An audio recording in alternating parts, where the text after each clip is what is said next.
अब आइए मेरे दोस्तों, आफताब रहबर कलकत्तावी, ये बड़े पहचाने जाते हैं, बीजेपी के नेता हैं, चर्चे में रहने की इनको आदत है। बहुत पहले किधर चले गए थे, लेकिन मैंने उस वक्त भी लोगों से कहा था कि जिस दिन मेरी बात 3 मिनट हो गई तो वो कशिश है मेरी आवाज में, इंशाअल्लाह फिर वो आएंगे।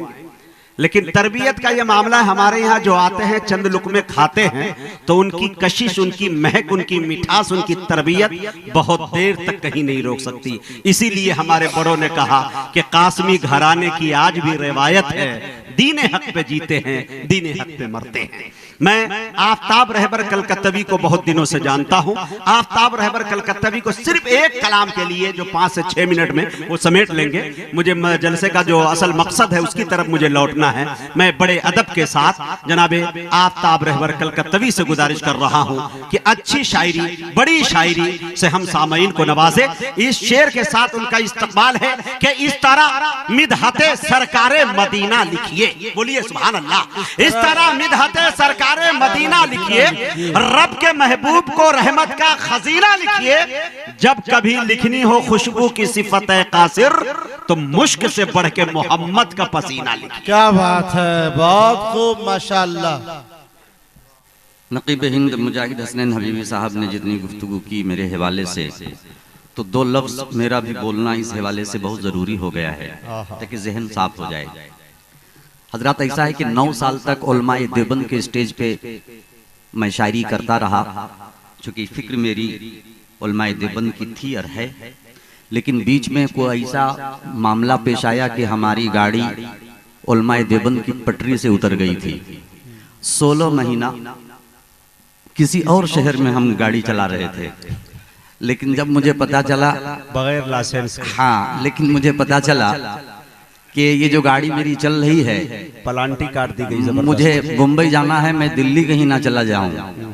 तो इसलिए मैंने जिस मजमे में मैंने ऐलान किया था कि इस रूट में मेरी गाड़ी चलेगी, उससे बड़े मजमे में आकर के उस मजमे में इत्तेफाक से हजरत नकीब हिंद मुजाहिद हसनैन हबीबी साहब मौजूद थे, जो कि निजामत इन्हीं की थी। शायर बावकार मुजम्मिल हयात साहब मौजूद थे।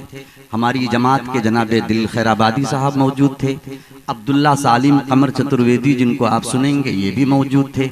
मुफ्ती सादुल नजीब साहब कटिहार, वो भी मौजूद थे। और सैकड़ों उलमा किराम, मजमा 10,000 का लगभग। और अल्हम्दुलिल्लाह उस पैमाने पे एक मीडिया नहीं बल्कि 50 से ज्यादा मीडिया होगी।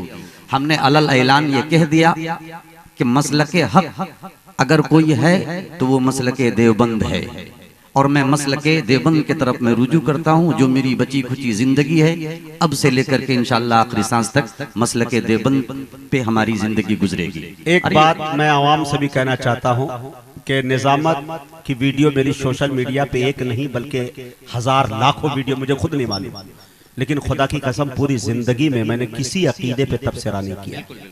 आज तक बरेली, देवबंदी, अहले हदीस मैंने नहीं किया। खुदा की कसम इसलिए नहीं किया कि मुझे मालूम है कि हिंदुस्तान के जो हालात नहीं बल्कि दुनिया के हालात, इस्लाम खतरे में है। इस्लाम को बचाओ मेरे दोस्त। इस्लाम बच गया तब आप बरेलवी है, तब आप देवबंदी है, तब आप अहले हदीस है। जब हमारे साथ कोई मामला आता है तो वो ये नहीं देखता कि इनके सर की टोपी कितनी ऊंची है और इनके सर की टोपी कितनी नीची। इसलिए खुदा के वास्ते अब खत्म कर दो मसलकी झगड़े। हमारी कौम का इससे बहुत नुकसान होता है। वो शैबा हो के उतबा अबू लहब छुप छुप के सुनते हैं, बड़ा ही पुरकशिश अल्लाह का कुरान होता है।